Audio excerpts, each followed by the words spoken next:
ओम नमः शिवाय। आज हम लेके आए शिव महापुराण का 7वां खंड। इसमें दिया है अत्तिनाथ हंस रूप अवतार।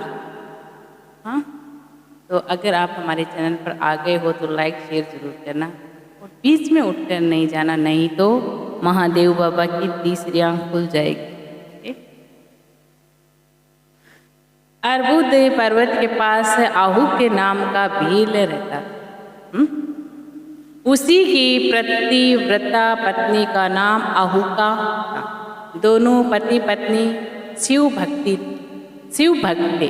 एक दिन की बात है कि आहू के अपनी पत्नी अहुका के आहार हेतु जंगल में बहुत दूर पहुंच गए। शाम होने पर शिवजी यति का रूप धारण कर आहू के घर पहुंचा। ओम नमः।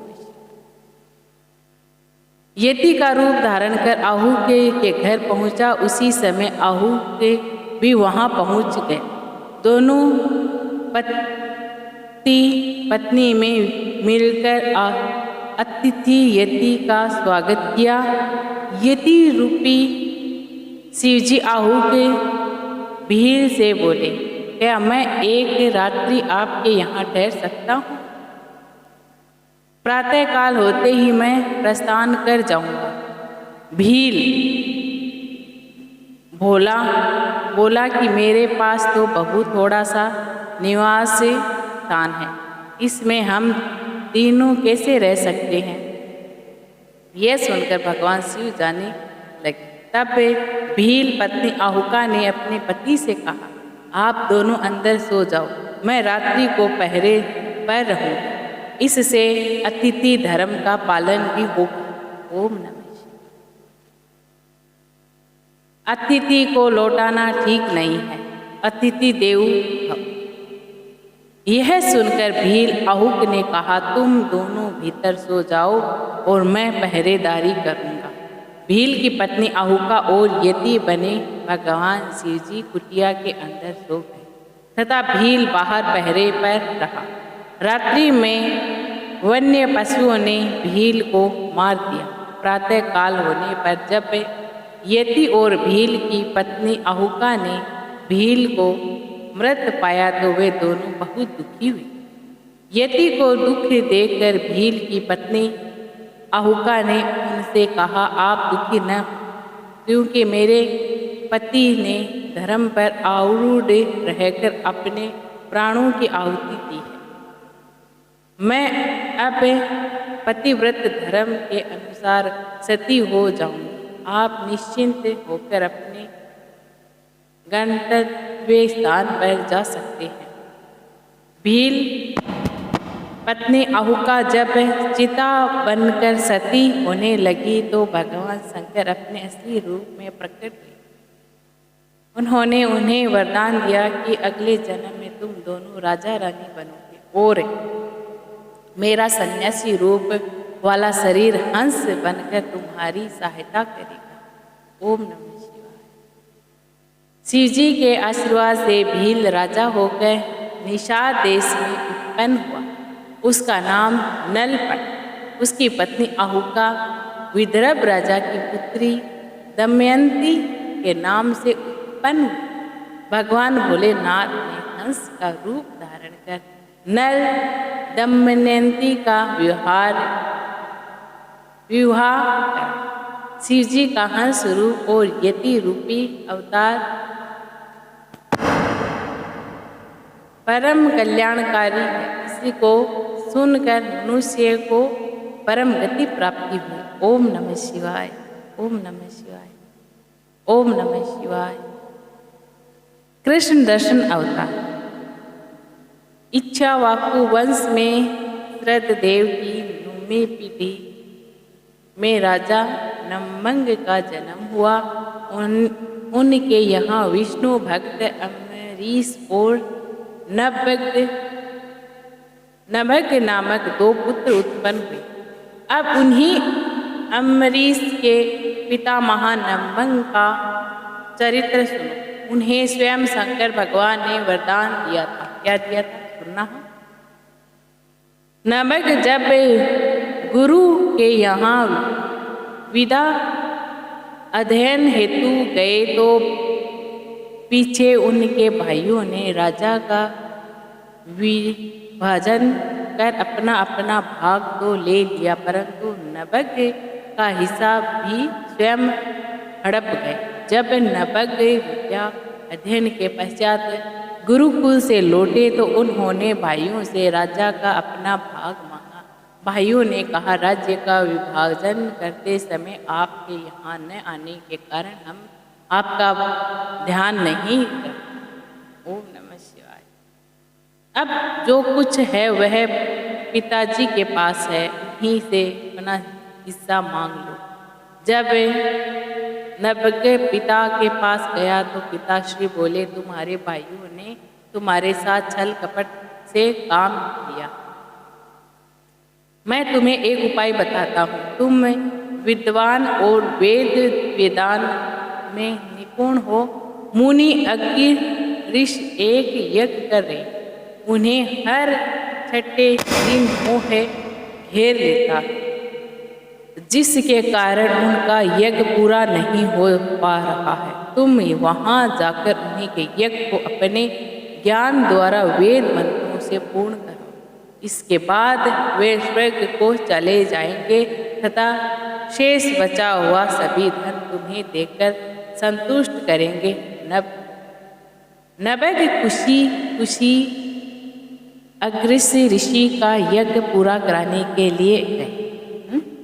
ओम नमः शिवाय। अग्र ऋषि ने नवग का स्वागत किया। उन्होंने वहाँ स्पष्ट रूप से 2 वेद सूक्तों का उच्चारण किया। यज्ञ की समाप्ति पर अगिरस ब्राह्मणों ने अपने यज्ञ का अवशिष्ट धन नवग को प्रदान कर स्वर्ग को प्रस्थान कर गए। उसी समय भगवान शिव कृष्ण दर्शन रूप में प्रकट होकर नवग से बोले, हे नवग, यज्ञ के अवशिष्ट भाग पर तो मेरा अधिकार है, इसे तुम ग्रहण नहीं कर सकते। सत्य सत्य बताओ, तुम्हें यहाँ किसने भेजा? नवग ने उत्तर दिया, इस धन को ऋषि अग्नि ने मुझे प्रदान किया है, इसीलिए यह धन मेरा है। आप कौन हैं जो मुझे इससे लेने से रोक रहे हो? इस सत्य बात को सुनकर परमात्मा कृष्ण दर्शन ने कहा, हम दोनों के इस विवाद में आपके पिता ही प्रमाण है। तुम उन्हीं से जाकर पूछो, वे जैसा कहेंगे वैसा ही हम मान लेंगे। ओम नमः शिवाय। यह सुनकर नवघर अपने पिता के पास गए। अपने पिता के पास गए तो फिर क्या होता है?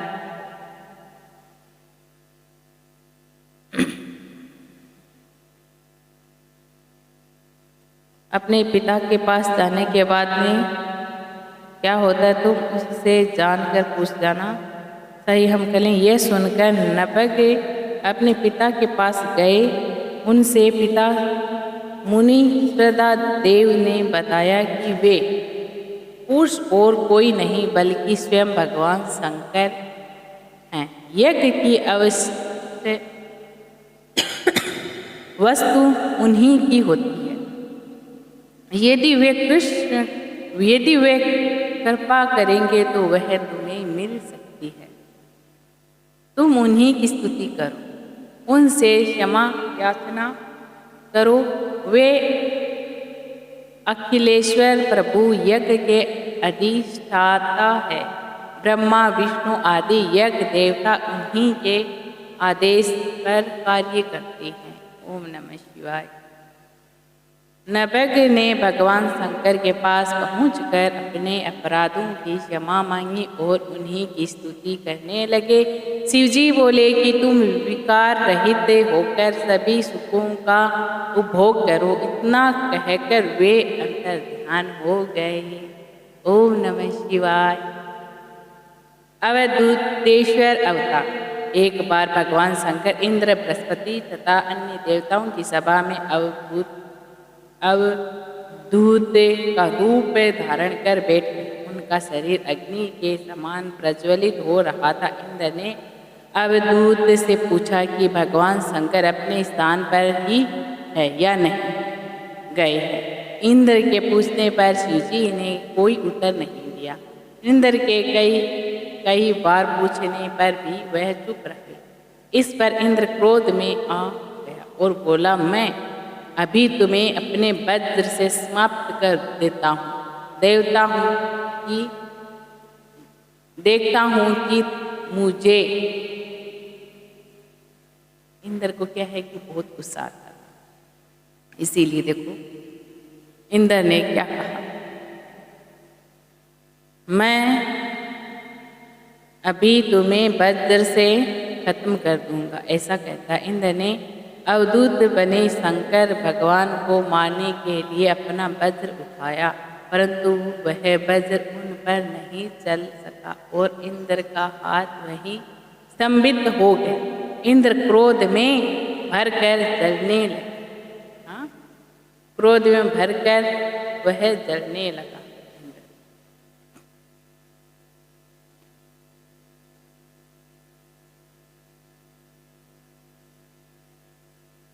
भगवान शंकर के क्रोध को देखकर देवगुरु बृहस्पति जी समझ गए कि यह अवधूत स्वयं भगवान शंकर ही है। बृहस्पति जी ने उठकर भगवान शंकर को प्रणाम किया और विभिन्न प्रकार से स्तुति। इसी प्रकार उन्होंने इंद्र के प्राणों की रक्षा की। इससे गुरु बृहस्पति जी का एक नाम जीव पड़ा। ओम नमः शिवाय, ओम नमः शिवाय। पता नहीं बृहस्पति जी महाराज नहीं रहते तो इंद्र का क्या। विषुवर्य अवतार। विदर्भ नगर में एक बार सत्यरथ नाम राजा हुआ था। वह बहुत बड़ा शिव भक्त। एक बार शत्रुओं ने उसके राज्य पर आक्रमण करके उसे मौत के घाट उतार दिया। ओम नमः शिवाय। उस समय उसकी पटरानी गर्भवती थी। वह शत्रुओं से छिपकर एक वन में वट वृक्ष के नीचे जाकर बैठ गई। वहाँ उसने एक पुत्र को जन्म दिया। इसके बाद प्यास से व्याकुल होकर वह सरोवर पर जल पीने को गई तो उसे एक मगरमच्छ ने सटक लिया। ऐसी परिस्थिति में भगवान भोलेनाथ को उस बालक पर दया आ गई। उनकी प्रेरणा से एक भिखारी उस बालक के पास आया। वह बालक को देखकर द्रवीभूत हो गया, परंतु सोचने लगा कि यह किसका पुत्र है। इसका पालन पोषण करने के लिए मैं अपने साथ ले जाऊं या नहीं, उसे सोच में पड़ी देखकर भगवान शंकर स्वयं भिखारी का रूप धारण कर भिखारी के पास आकर उससे बोला कि तू शंका मत कर, इसे घर ले जाकर इसका पालन पोषण कर। भिखारी उससे पूछने लगा कि आप कौन हैं? क्या आप शंकर भगवान तो नहीं हैं? कृपया मुझे यह बताइए कि यह बालक कौन है, किसका यहाँ आश्रय क्यों पड़ा। तब भिक्षुक का रूप धारण शिवजी बोले, यह राजा सत्यरथ का पुत्र है। सत्यरथ युद्ध में शत्रुओं द्वारा मारा जा चुका है। इसकी माता सरोवर में पानी पीने गई थी, परंतु वहाँ पर उसे मगरमच्छ ने खा लिया। अब तुम बिना किसी भय के इसका पालन पोषण करो। इस पर उससे भिक्षुकी ने फिर पूछा, इसके पिता व माता की इस पर मृत्यु का क्या कारण है। तब भिक्षुक रूप में भगवान शंकर ने बताया कि राजा सत्यरथ पूर्व जन्म में पांडव थे। एक बार वे शिव पूजन कर रहे थे कि मंत्रियों ने आकर उन्हें बताया कि शत्रु ने हमारे राज्य पर आक्रमण कर दिया है। राजा पांडव ने बिना सोचे समझे ही यह तय कर लिया कि ये लोग मंत्री वेश में शत्रु ही आ गए हैं। उसने शिव पूजन समाप्त करके अपने मंत्रियों का सिर काट दिया तथा बिना पूजन करके ही रात्रि में भोजन कर लिया। इसी कारण यह राजा सत्यरथ मारा गया। इसे लड़के की माता ने पूर्व जन्म में छल कपट से अपने सोत का वध कर दिया। ओम नमः शिवाय। इसी पाप के कारण मगरमच्छ ने उसे पकड़कर खा लिया। यह सब कथा सुनकर भगवान शिव ने उसे ब्राह्मणी का अपना असली रूप से परिचित कराया। वह मुक्त कंठ से भगवान शंकर की स्तुति करने लगी। भगवान शिवजी इसके बाद अंतर्धान हो गए। वह ब्राह्मणी राजा के पुत्र को पालन पोषण कर अपने पुत्र के साथ करने लगी। बड़ा होने पर उसने सांडल्य ऋषि के आदेश पर शिवजी का 1 वर्ष तक पूजन किया और गंधर्व कन्या से विवाह कर कनिष्ठ पट राज्य किया। ओम नमः शिवाय। सूर्येश्वर अवतार। नंदीश्वर ने पूछा, हे तात, व्याधपाद का पुत्र उपमन्यु जो कई जन्मों से मित्र होकर इस जन्म में फिर कुमारपन को प्राप्त हुआ है, भाग्यवश वे अत्यधिक गरीब हो गया, अतः उन्हें माता के घर बहुत ही कम मात्रा में दूध पीने को मिलता था। वह बार बार अपनी माता से दूध मांगता था। माता ने बालक को कहलाने के लिए घर के भीतर जाकर कणों से बचे बीजों को पीसकर पानी मिलाकर एक कृत्रिम दूध उसे पीने को दिया, परंतु उपमन्यु ने उसे कृत्रिम में दूध को नहीं पिया और कहने लगा, हे माता, ये दूध नहीं है। इस पर ममतामयी माता ने उसे गोद में बैठाकर उसके अश्रुओं को पोंछते हुए बोली, बेटा, हम वनवासियों के पास दूध कहाँ से आया? पूर्व जन्म के किए कार्यों के फल भोग रहे हैं। अब तो केवल शंकर भगवान ही दूध का प्रबंध कर सकते हैं। माता के इससे प्रकार दुखी वचनों को सुनकर बालक उपमन्यु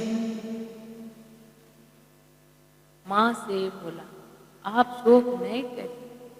यदि भगवान शंकर ही कल्याण करने वाले हैं तो हमारा कल्याण अवश्य ही होगा। माँ, यदि भगवान शंकर कहीं है तो वे मुझे देर सवेरे दूध अवश्य प्रदान करेंगे। मैं उन्हीं की कृपा का पात्र बनने के लिए तपस्या करूँगा।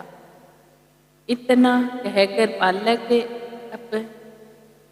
उपमन्यु माता को प्रणाम करके हिमालय पर जाकर ओम नमः शिवाय पंचाक्षर मंत्र का जाप करने लगा। उसके तप से तथा पंचाक्षर मंत्र का उच्चारण करने से तीनों लोगों प्रदीप्त होने लगे। बालक के पास से भगवान शंकर पार्वती के साथ इंद्र और इंद्राणी का रूप रखकर हाथी पर सवार होकर आए। वे बालक से वर मांगने को कहने लगे। वे बोला, मैं 3 लोकों का राजा, देवताओं का स्वामी इंद्र हूँ। तुम निर्भय रुद्र का पूजन करोगे तो देव जाति से निकाल दिए जाओगे और तुम्हें पिशाच बनना पड़ेगा। ये बात दोबारा से पढ़ती हूँ, मैं सुनने लायक है। मैं इन तीनों लोगों का राजा, देवताओं का स्वामी इंद्र हूँ। तुम निर्गुण रुद्र का पूजन करोगे तो देव जाति से निकाल दिए जाओगे और तुम्हें पिशाच बनना पड़ेगा। अब मन्यु अपनी तपस्या में विघ्न समझकर पुनः जप करने लगा। वह इंद्र से बोला, तुम भगवान शंकर को जानते ही नहीं हो। वे तो समस्त देवताओं के स्वामी हैं। मैं भली भांति जानता हूँ कि भगवान शिव से परे कोई तत्व नहीं है। तुम मेरे सामने उन्हीं की निंदा न करो। तुमसे ही नहीं अपितु मैं ब्रह्मा जी और विष्णु जी से भी वरदान नहीं चाहता। अब यदि तुम मेरे सामने भगवान शंकर की निंदा करोगे तो मैं तुम्हें भस्म कर दूंगा। अब मन्यु ने भस्म उठाकर उसे अघोर मंत्र से अभिमंत्रित कर भगवान शंकर के चरणों का ध्यान कर तुरंत इंद्र पर डाल दिया। परंतु वे तो साक्षात शिव ही थे, परंतु वे अपने असली रूप में प्रकट हो गए। उन्होंने बालक अभिमन्यु को हजारों दूध, दही, अन्न आदि से भरे भंडार वहीं पर दिखाए। बालक ने उनसे आहो ओहो आओ आओ कहकर दंडवत प्रणाम किया। माता पार्वती ने अभिमन्यु को अपनी गोद में उठाकर कुमारवत प्यार किया, उन्हें अपना अश्रु कुमार घोषित किया। बालक ने शिव भक्ति की याचना की। शिवजी ने उसे अजर अमर भक्ति प्रदान की। ओम नमः शिवाय, ओम नमः शिवाय। बालक अभिमन्यु ने घर आकर अपनी माता को प्रणाम कर सब समाचार गुरुओं से अवगत कराया। माता यह जानकर बड़ी प्रसन्न हुई। बालक के अभिमन्यु शिव की कृपा से सबका पूजन बन गया। इसी प्रकार शिवजी ने अभिमन्यु के लिए सुरेश्वर इंद्र का अवतार लिया था। ओम नमः शिवाय, ओम नमः शिवाय, ओम नमः शिवाय, ओम नमः